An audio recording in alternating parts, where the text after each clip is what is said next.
제가 말씀 받들어 봉독해 올립니다. 이제는 율법 외에 하나님의 한 의가 나타났으니 율법과 선지자들에게 증거를 받은 것이라 곧 예수 그리스도를 믿음으로 말미암아 모든 믿는 자에게 미치는 하나님의 의니 차별이 없느니라.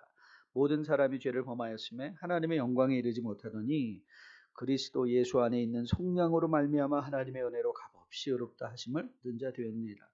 이 예수를 하나님이 그의 피로써 믿음으로 말미암는 화목제물로 세우셨으니 이는 하나님께서 길이 참으시는 중에 전에 지은 죄를 간과하심으로 자기의 의로우심을 나타내려 하심이니 곧 이때에 자기의 의로우심을 나타내사 자기도 의로우시며 또한 예수를 믿는 자를 의롭다 하려 하심이라. 아멘. 오늘 설교 말씀은 제 개인적인 이야기로 좀 말씀을 시작해 볼까 합니다. 제가 스스로를 불행하다 느끼기 시작한 것은 아마 중학교 때 정도가 되지 않을까 생각해 봅니다.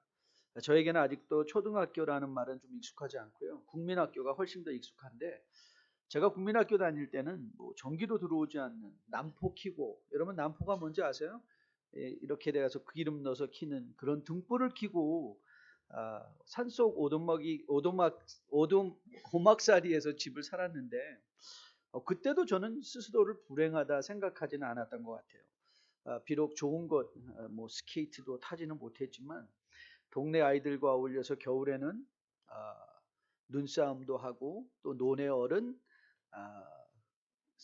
썰매장에 가서, 썰매장도 아니죠, 그냥 공개된 가서 썰매도 열심히 타고, 제가 사실 이 외발 썰매의 전문가였습니다. 기억나십니까? 외발 썰매 하는 거 엄청 잘 탔고요. 그리고 이 다 망가진 우산, 비닐 우산 늘 모아뒀다가 그 우산 대를 가지고 연을 만드는 거.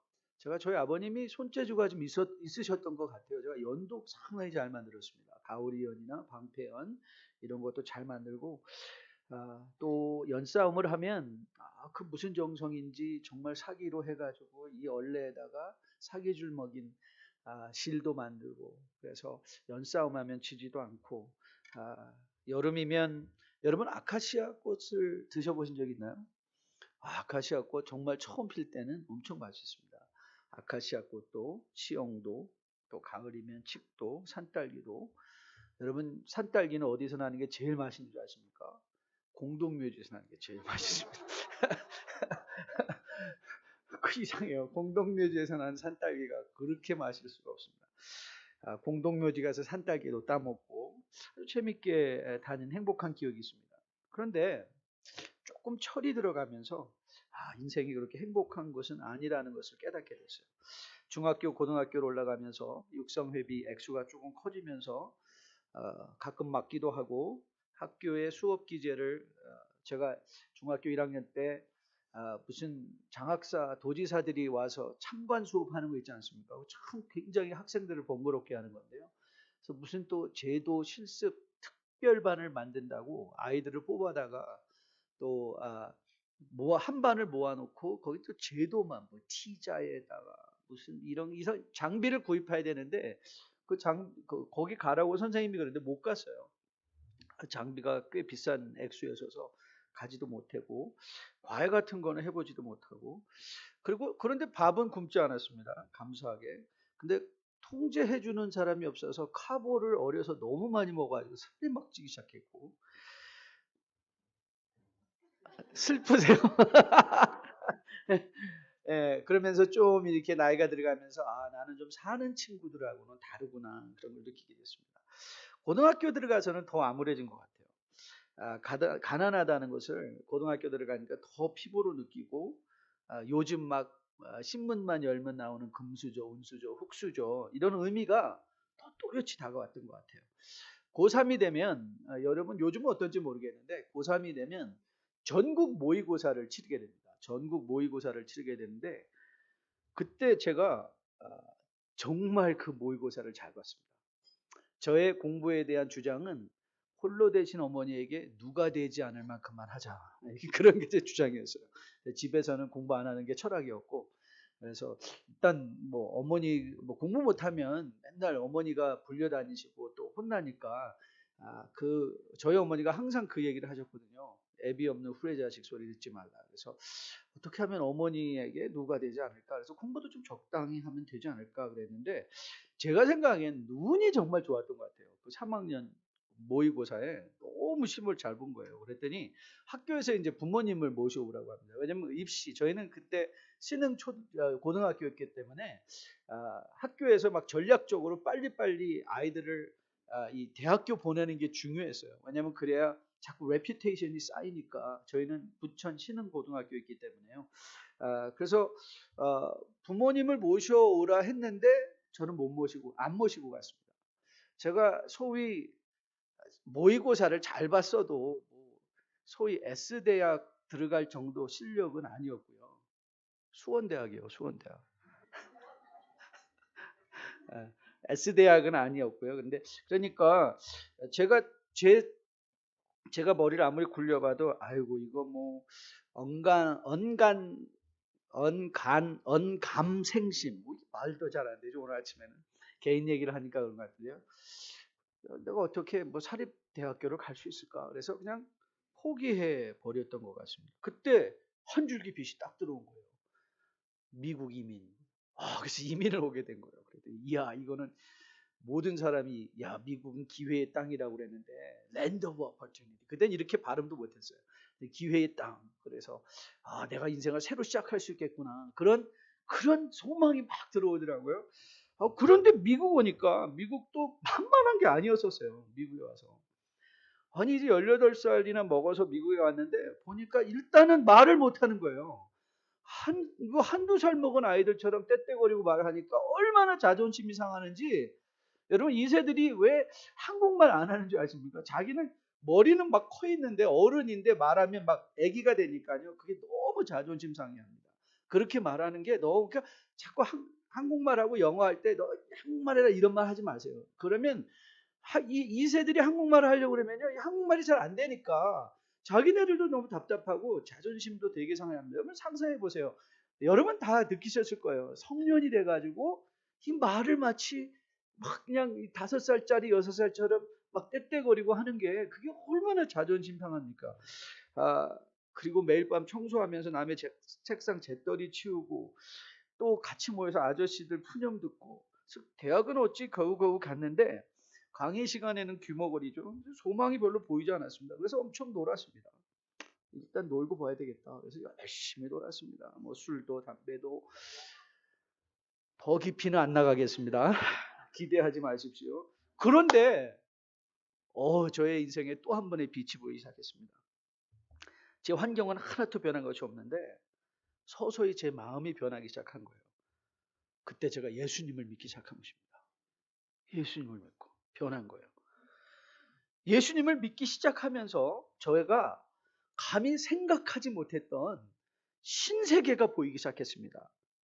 예수님을 만났더니 무에서 유를 창조하신 하나님 아버지가 거기 계시더라고요.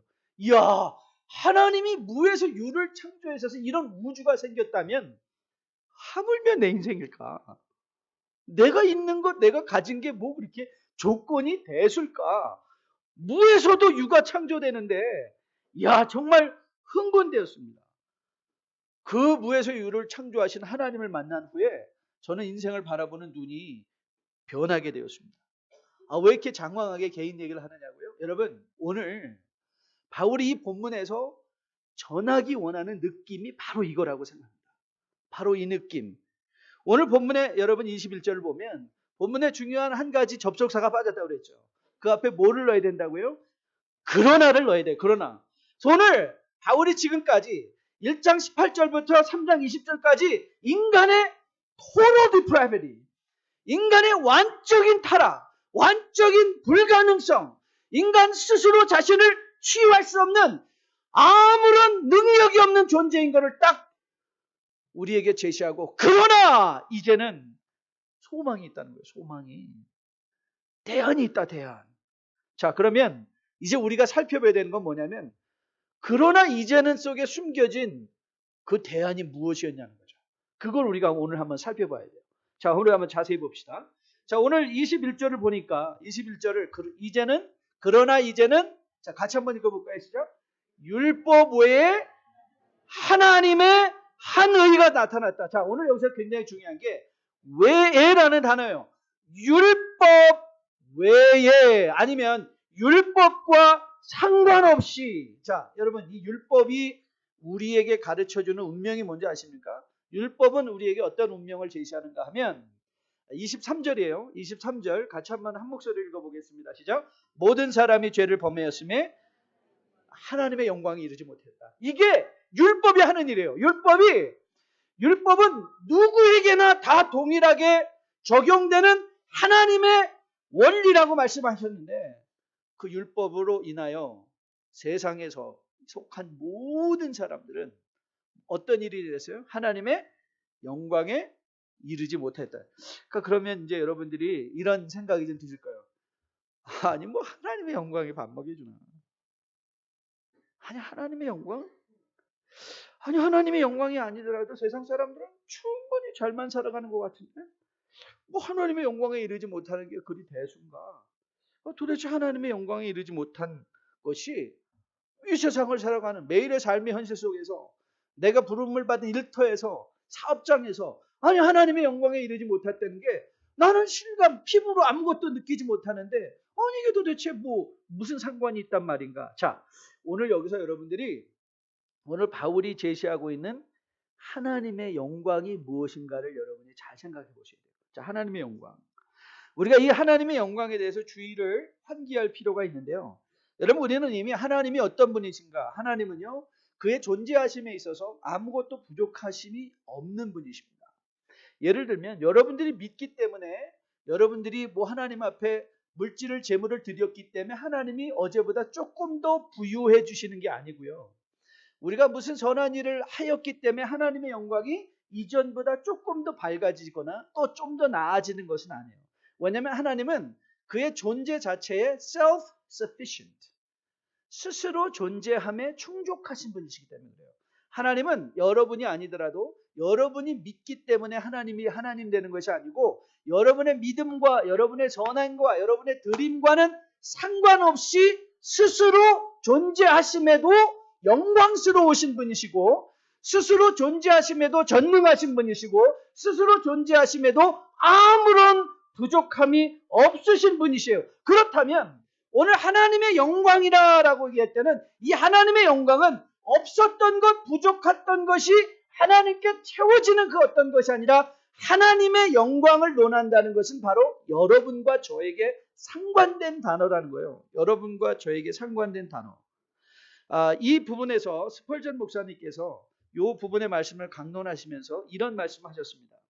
우리 안에서 받으시는 하나님의 영광이 가장 클 때는 하나님이 우리로부터 영광을 받으시는 거예요. 우리로 인하여 영광을 받으실 때 그 영광이 가장 클 때는 스펄전 목사님이 이렇게 계속 얘기합니다.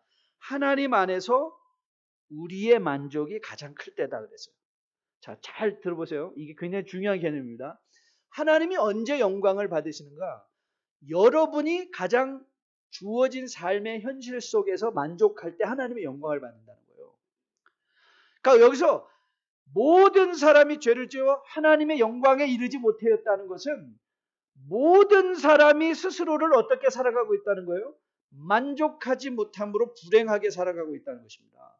불행하게 살아가고 있다는 거예요. 하나님은 언제 영광을 받으시는가? 즉 이 하나님의 영광의 개념은요. 창조의 질서의 개념이에요.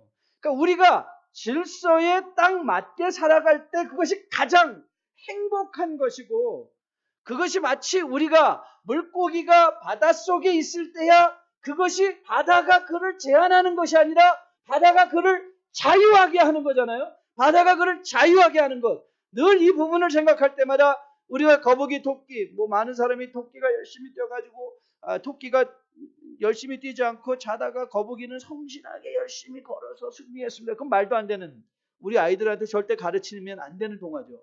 왜냐하면 거북이는 당연히 토끼를 깨웠어야 됐고 토끼가 자는데 자기만 1등 하겠다고 갔으면 절대 안 되고 그리고 거북이는 이 경주 자체를 잘못 설정한 거죠.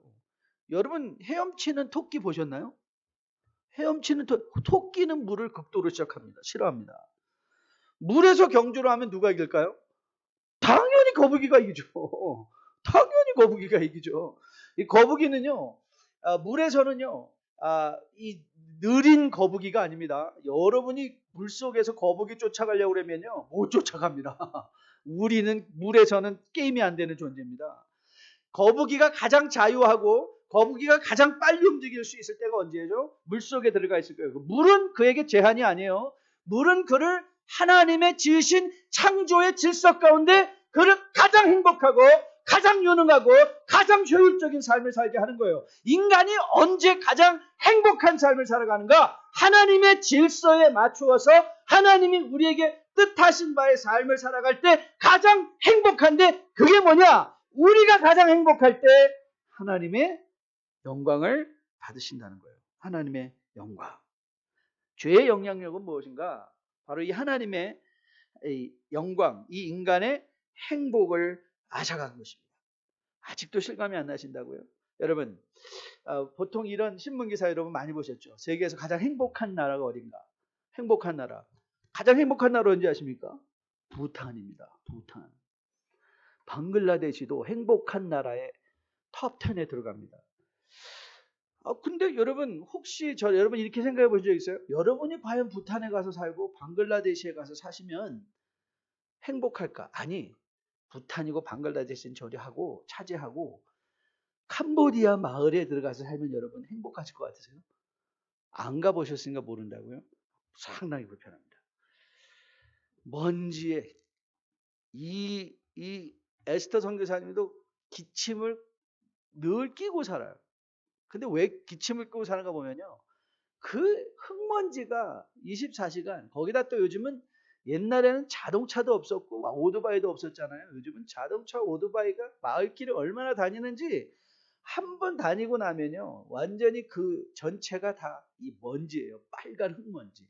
그러니 호흡기가 좋을 리가 없죠. 그런데 그러면 왜 그들은 행복할까? 저는 행복이라는 개념이 굉장히 주관적인 성향이 있기 때문에 부탄이나 방글라데시나 이런 나라들을 폄하하려는 것은 아닙니다. 그렇지만 제가 사견으로 왜 이들이 행복한가를 한번 여러분 말씀해 볼게요. 저의 사견으로는 그들이 미국의 깨끗한 환경, 질서 있는 교통 환경을 보지 못했고 한국의 화려함, 그리고 먹거리로 충만한 그 거리를 느껴보지 못했기 때문이라고 믿습니다. 무슨 얘기인지 이해가 되시나요? Happiness by ignorance. 모르니까 행복한 거예요. 이런 옵션이 있다는 걸 몰라요. 이런 옵션이 있다. 이렇게도 살 수 있다.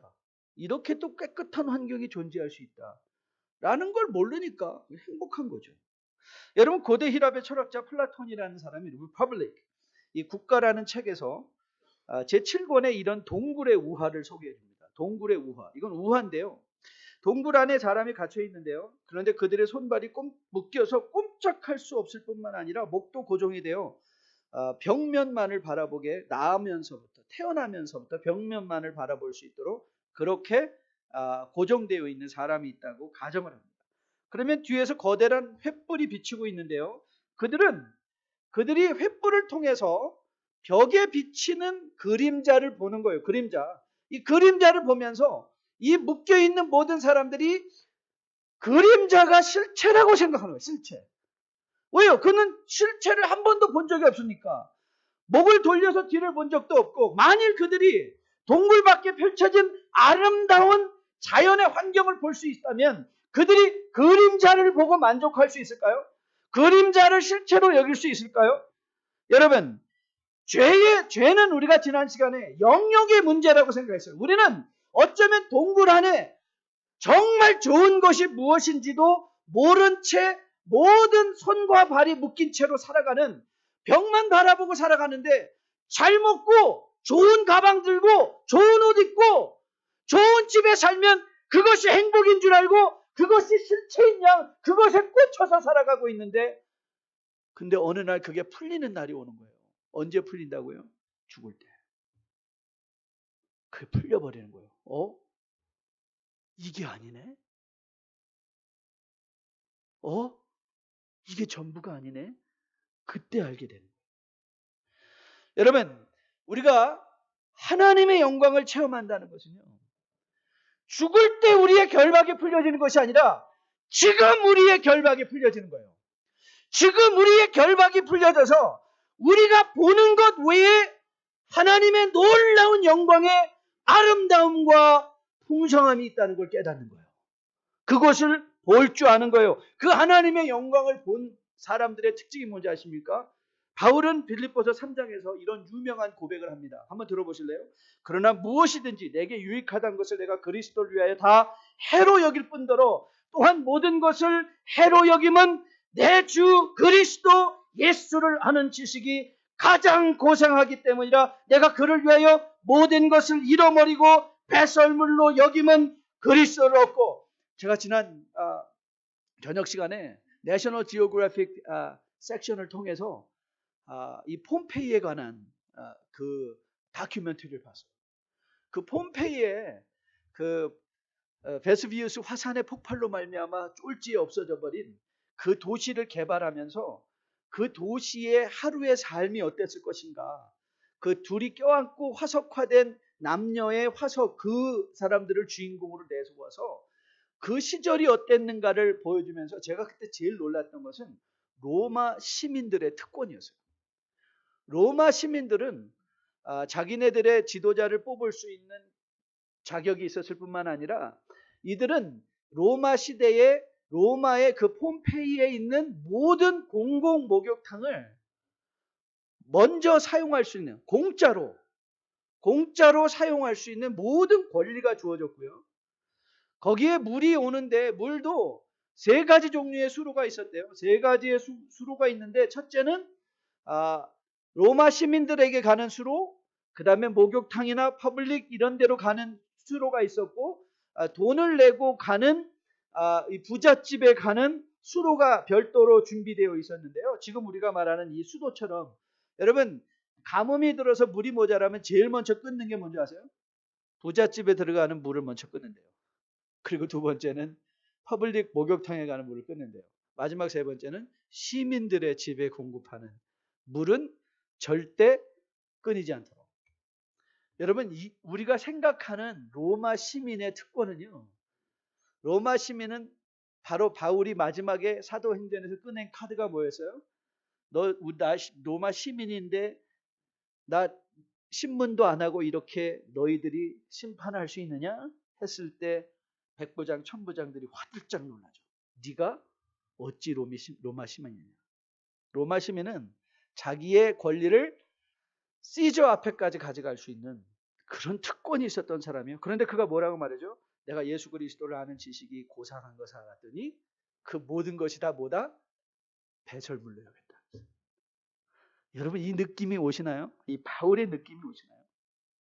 여러분, 우리가 이 땅을 살아가면서 지금 여러분, 우리 인간들이, 우리에 속한 사람들이 얼마나 더 많이 돈을 벌어보겠다고, 얼마나 정말 이 육신과 모든 것을 바쳐서 정말 돈을 모아보고 좋은 것을 가져보고 좋은 것을 모아보고 좋은 것을 소유하려고 여러분 얼마나 애타게 열심히 건강까지 헤쳐가면서 돈을 벌고 있나요? 그런데 바울이 뭐라 하죠? 그러나 이제는 예수 그리스도를 아는 지식으로 말미암아 그 모든 것이 의미 없다는 걸 나는 안다.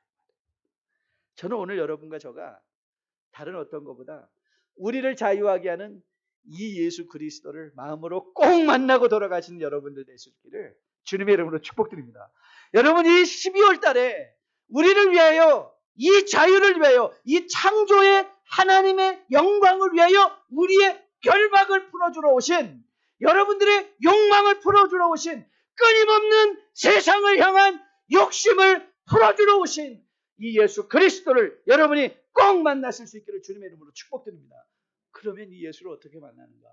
여러분, 지금 한국은요, 이 한국의 시대적 절망이 있죠. 금수저, 운수저, 흑수저, 이제 더 이상 개천에서 용나지 않는 거 우리도 잘 알고 있죠. 젊은이들 가운데 3포 세대, 3포가 연애, 결혼, 출산을 포기했대요. 그런데 이제는 3포 정도가 아닙니다. 7포 세대가 등장했어요. 연애도, 결혼도, 출산도, 내 집 마련도, 꿈도, 희망도, 직업도, 인간관계도 다 포기하고 이제는 나 홀로족들, 그냥 혼자 이렇게 살다가 죽겠다 하는 사람들이 많아지고 있대요. 여러분, 제가 예수 믿고 제일 좋았던 것, 제가 예수님을 영접하고 제일 좋은 것은요, 사람 팔자 시간 문제라는 게 진짜라는 걸 알게 된 거예요. 사람 팔자 시간 문제예요. 사람 팔자 시간 문제.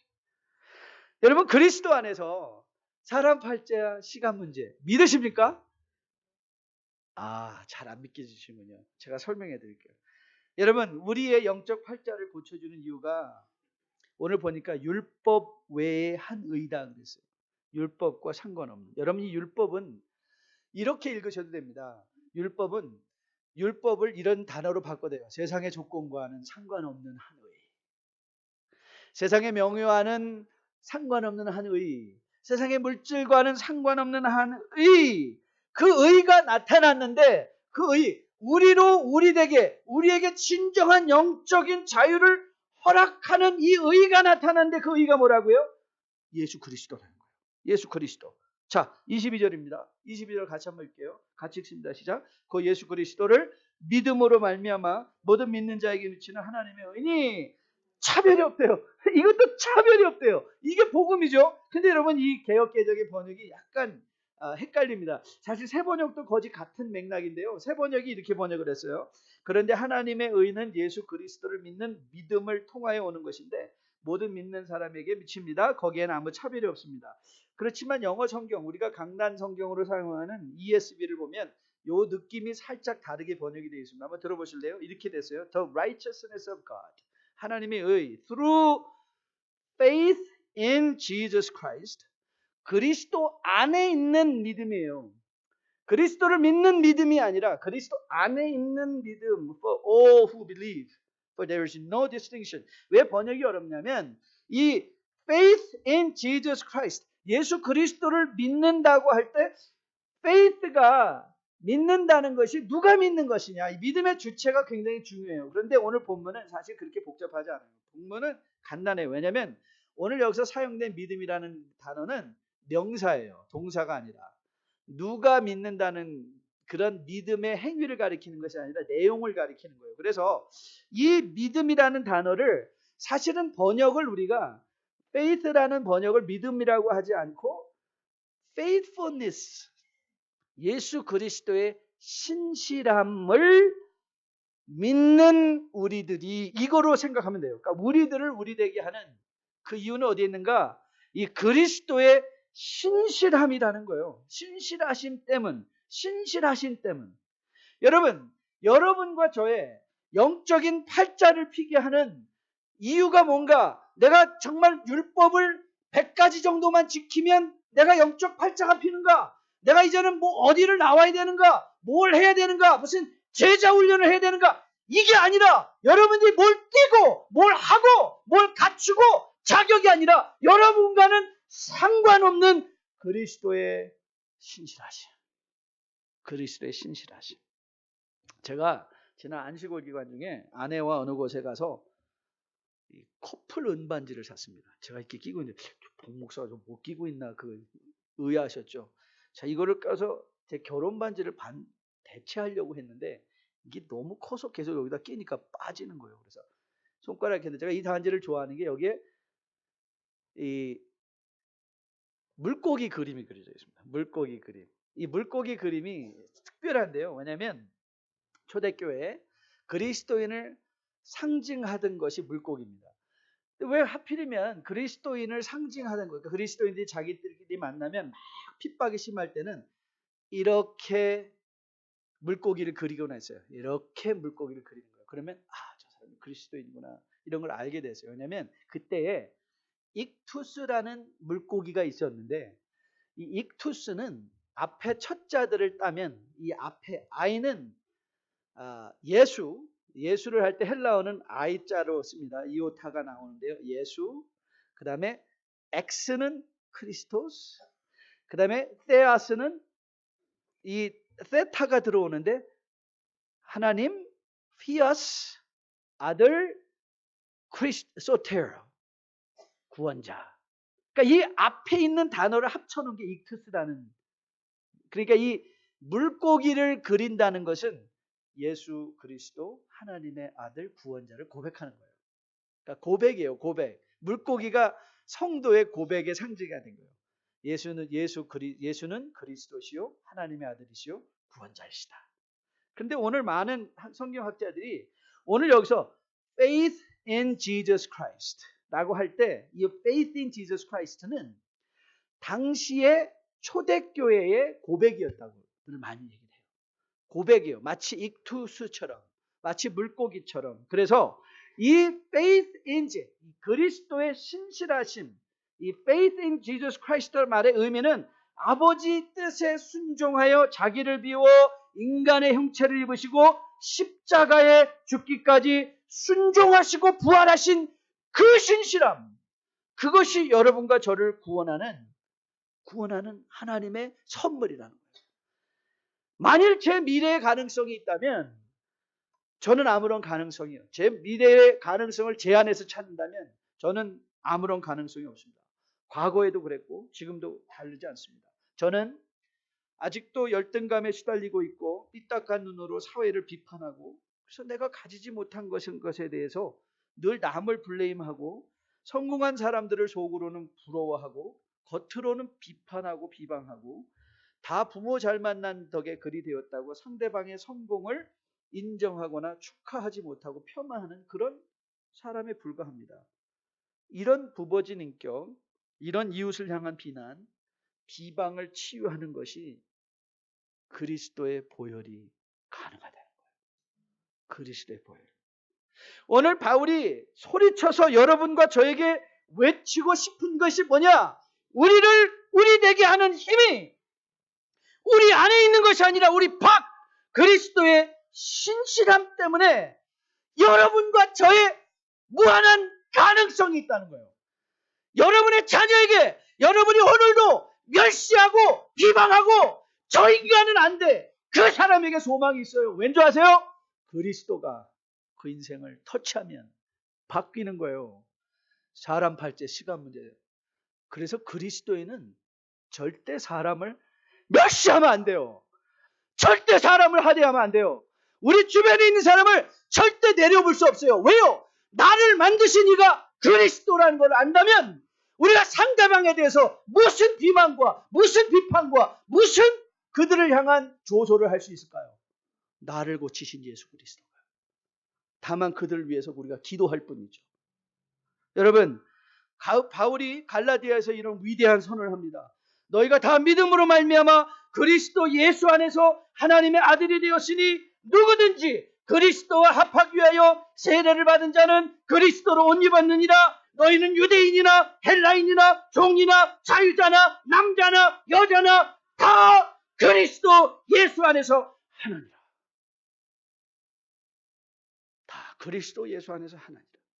여러분, 성도가 절망의 순간에서 세상을 향하여 불평과 원망하지 않을 이유가 뭔지 아세요? 사망의 음침한 골짜기에서도 두려워하지 않을 이유가 뭔지 아세요? 사방으로 꽉 막힌 것 같은 상황 속에서도 하늘을 바라볼 수 있는 이유가 뭔지 아세요? 바로 우리를 위하여 십자가에 달려 죽으시고 살아나신 우리를 위하여 의가 되어주시는 그 예수 그리스도. 맞아요. 저는요 아직도 냉소적입니다. I am so cynical person. 저는 아직도 너무 비관적입니다. I am pessimistic.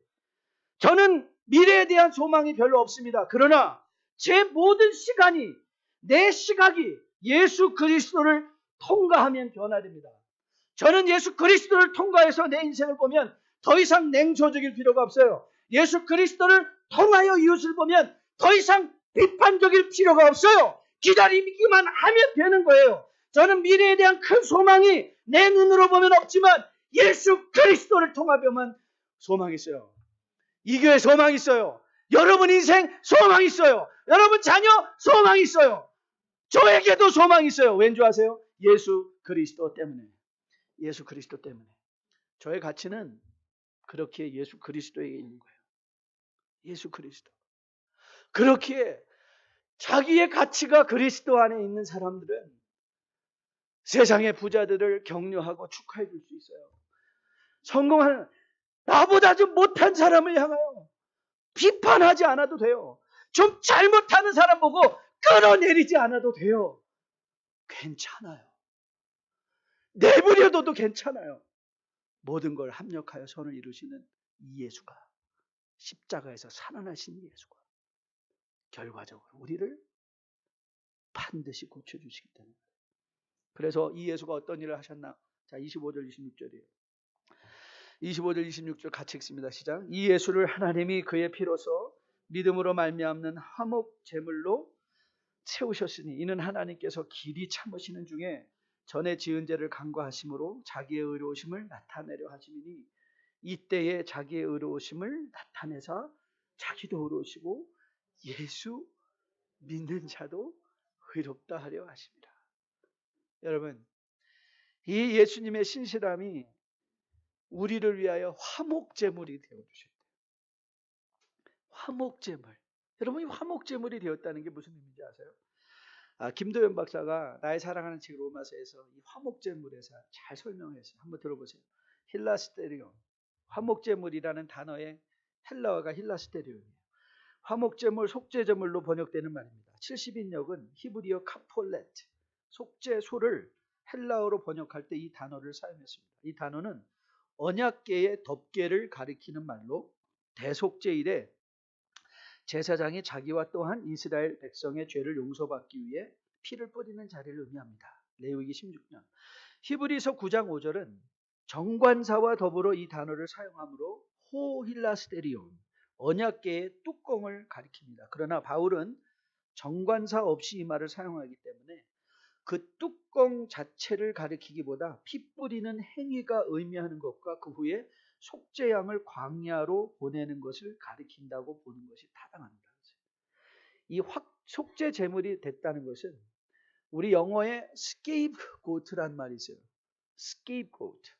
그러니까 공동체에서 어떤 한 사람이 희생양이 된다. 그게 scapegoat거든요. 그러니까 제사장이 모든 양 가운데 그 제사장이 그 양의 머리에 안수를 해요. 피로 안수를 하면요. 그러면은 이 공동체 전체의 죄가 그 양에게 전가가 된 거예요. 그래서 그 양을 광야로 그냥 내보내요. 무슨 뜻이죠? 광야에 가서 찢겨 죽는 거예요. 그 양이 죽으면서 뭐가 죽는 거예요? 우리의 죄도 같이 죽었다 그 말이에요. 그 양이 찢겨 죽었다. 그것이 힐라스테리온이에요. 그것이 예수 그리스도예요. 여러분, 하나님께서 여러분과 저의 모든 죄를 그리스도의 몸에 전가시켜서 그 죄를 지고 십자가로 가셨다는 거예요. 그 십자가 위에서 그리스도께서 우리를 위하여 죽어주셨어요. 그런데 죽음에서 끝난 것이 아니라 그리스도께서 부활하셨어요. 오늘 김동현 박사가 이 본문에 두 가지 중요한 단어가 있다고 해요. 하나는 간과한다는 단어예요. 간과. 이 파레스이라는 단어인데요. 이 간과라는 단어가 보통 어려운 단어가 아니에요. 왜냐하면 신약 성경 전체에서 유일하게 로마서 바로 이 부분에서 한 번 쓰인 단어이기 때문에 그래요. 단어들을 우리 학자들이 연구할 때 여러 군데서 함께 사용된 단어들은 거기에서 문맥에서 이런 뜻이었구나. 그러면 우리가 그 뜻을 이해하기가 쉬워요. 그런데 이 단어는 유일하게 로마서 이 부분에서 신약 성경에 단 한 번 사용된 단어예요. 파레스, 간과한다. 이게 무슨 뜻인가? 이 간과한다는 것을 새 번역은 너그럽게 보아준다 이렇게 번역을 했어요. 너그럽게 보아준다. 저는 이것도 굉장히 은혜로운 것 같아요. 여러분, 그리스도의 보혈의 공로를 체험한 사람의 특징 중에 하나는 저는 이거 같아요. 만약 하나님이 우리를 너그럽게 보여주시거든요. 그러니까 이 너그러워야 돼요. 그리스도에는 너그러워야 돼요. 일단. 왜냐하면 우리는 너그러움을 받았으니까. 그런데 오늘 이 너그럽다라는 이 간과라는 단어가 무엇과 함께 이해되냐면 오늘 본문에는 길이 참으신다라는 단어가 등장해요. 아네케라는 단어가 등장하는데 이 아노케라는 단어와 파레스는 한꺼번에 이해를 해야 된다는 거예요. 이 아노케, 이 영어 번역은요, forbearance라고, forbear 한다. 길이 참는다, forbear. 그러니까 예를 들면 이게 굉장히 비즈니스 용어고 법률적 용어인데요. 그러니까 예를 들면 제가 어떤 사람에게 리스를 줬는데 그 리스를 내가 끝을 내서 그 리스를 파기할 수 있는 권리가 나에게 있는데도 불구하고 I forbear them 하면 끝까지 내가 오늘 파기할 수 있는 것을 파기하지 않는 거예요. 그러니까 하나님께서 우리에게 길이 참으신다면 우리는 100가지 죄를 지었기 때문에 죄인이 아니에요. 여러분이 100가지 죄를 짓기 때문에 죄인이고 1000가지 죄를 졌기 때문에 죄인이 아니라 한 가지 죄를 져도 죄인이에요. 그리고 죄의 싹은 사망이에요. 그러니까 하나님 앞에서는 여러분이 남들보다 조금 윤리적으로 살았어요? 그래요. 맞아요. 조금 윤리적으로 살다 쳐요. 여러분이 남들보다 조금 교회에 열심히세요? 그래요. 열심이라고 쳐요. 그래서 그 교회에 대한 열심, 여러분의 좋은 생각 갖고 하나님 앞에 서면 너는 의인이야. 그렇게 의인이라 칭함을 받을 사람이 있을 것 같아요? 없어요. 아무도 없어요. 100가지 지은 사람이 더 악인이고 한 가지 죄를 지은 사람이 덜 악인이 아니에요. 적어도 하나님의 거룩하심 앞에서는 한 가지 죄나 만 가지 죄나 억만 가지 죄나 죄인은 죄인이고 죄의 싹은 사망이에요. 그런데 하나님은 그것을 그리스도를 통하여 길이 참으세요. 길이 참으세요. 그리스도의 보혈로 길이 참아주세요. 길이 참아주세요. 여러분, 한국말에 털어 먼지 안 나는 사람 없다 합니다. 털어 먼지나 안 나는 사람. 저는 털어 먼지가 많이 있는 사람입니다. 저는 때로 제 속마음을 여러분에게 들킬까 봐 전전긍긍하는 사람입니다. 하나님께도 이런 생각을 들킬까 봐 두려운 사람입니다. 그럼에도 불구하고 제가 오늘 이 앞에 서서 하나님의 보좌 앞에 담대히 나갈 수 있는 이유가 뭔지 아십니까? 바로 예수 그리스도께서 나를 위하여 그의 피를 뿌려주시고 하나님 아버지는 나를 보시지 않고 그리스도의 그 공로의 피를 보시고 나로 하여금 아버지의 보좌 앞에 담대히 나올 때 잘했다. 정 목사 잘했다. 하고 환영해 주시는 그 아버지의 은혜 때문에 그렇습니다. 제임스 보이스 목사님께서 이 구절을 강론하시면서 그리스도의 신실함으로 성도의 영적 팔자가 어떻게 피는지 이렇게 설명하셨어요. 정말 재밌습니다. Wrath and righteousness. 하나님의 진노에서 의로움으로. Condemnation and justification.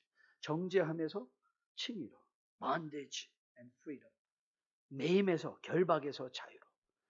Exclusion and participation. 왕따에서. 죄로 말미암아 하나님으로부터 왕따된 우리가 참여자로. 이게 하나님 앞에서 핀 팔자예요. 여러분 놀랍지 않습니까? 진정으로 변화된 성도의 모습 아닙니까? 아무리 이 세상에서 잘 살아도 하나님의 진노를 피할 수 없는 인생, 의로움으로 정죄를 받을 수밖에 없는 우리가 의롭다 하심의 칭의로 결국 인생의 모든 것이 결박이 되어 곱게 가는 인생의 자유자로 왕따에서 하나님의 친구가 되어 하나님과 동역할 수 있는 너희는 가서 모든 족속으로 제자를 삼으라고 보내심을 받을 수 있는 우리. 여러분은 여러분의 인생에 그러나 이제는이라고 외치실 수 있습니까? 이 예수 만나셨습니까? 여러분의 인생에 가장 중요한 건 이 예수 그리스도를 만나는 것일진데 바로 이 대강절의 절기에 여러분이 다시 한번 이 예수를 만나 여러분이 그리스도 안에서 핀 영적 팔자가 뭔지를 모르고 살아간다면 우리는 또 세상에 끼어서 종의 모습으로 전전긍긍하며 살아내야 되지 않아야 되지 않을까 모릅니다. 여러분 그거 아십니까? 시체는 상처를 치료할 필요가 없습니다. 시체는 아무리 상처를 치료해도 낫지 않습니다. 왠지 아십니까? 죽었기 때문에 그렇습니다. 치료가 가능한 건 살아있는 자에게만 가능합니다. 생명은 무엇인지 아십니까? 생명은 감각이 살아난 것입니다. 오늘도 혹 여러분 가운데 위대한 복음의 선포를 듣고 믿고 싶은데 믿어지지 않아서 마음에 짜증나시는 분이 계십니까? 저는 여러분에게 권면드리고 싶습니다. 그 짜증이 바로 믿음의 하나님의 부르심입니다. 전도하면서 복음 전할 때 막 여러분 아니 어떻게 그런 하나님을 믿을 수 있냐고 막 싸우는 사람을 더 온유하게 그런 사람을 싸우면 안 됩니다. 그런 사람들은 벌써 여러분 그런 하나님이 어디 있냐고 할 때는 이미 그 마음에 뭐가 있어요? 그런 하나님이 계시잖아요. 그런 하나님. 그러니까 그런 사람들은요, 계속 기도해주고 사랑해주면 됩니다. 전도할 때 정말 무서운 사람은 악각거리고 싸우려는 사람이 아니라 들어도 가만히 앉아있고 무감각한 사람입니다. 그런 사람들은 자꾸 막 흔들어야 돼요. 그런 사람과 싸워야 됩니다. 여러분, 복음에 대하여 일어나고 있는 여러분의 마음의 반응을 한번 잘 살펴보십시오. 오늘도 여러분 안에 어떤 움직임이 있고 어떤 꺼리낌이 있고 어떤 하나님의 영광에 대한 추구가 있다면 여러분 그 마음 잘 잡으십시오. 그리고 말씀을 통하여 그 마음의 의미가 무엇인가를 여러분들이 깨달아 하심으로 말미암아 이 대강절에 이 예수 그리스도를 여러분이 만나서 제가 영적 팔자가 핀 것처럼 저는 여러분도 영적 팔자 핀 주의 백성들 되기를 주님의 이름으로 축복드립니다. 그래서 너그럽고 여유 있고 자유롭고 세상을 대할 때 너무 조급해하지 않고 없어도 너무 비굴해하지 않고 있다고 교만해지지 않는 그런 자유로운 주의 백성의 자리에 설 수 있기를 주님의 이름으로 축복드립니다. 우리 다 함께 나가서 마지막 찬양할게요. 나의 힘이 되신 여호와여, 내가 주님을 사랑합니다. 나의 반석이시며 나의 요새시라.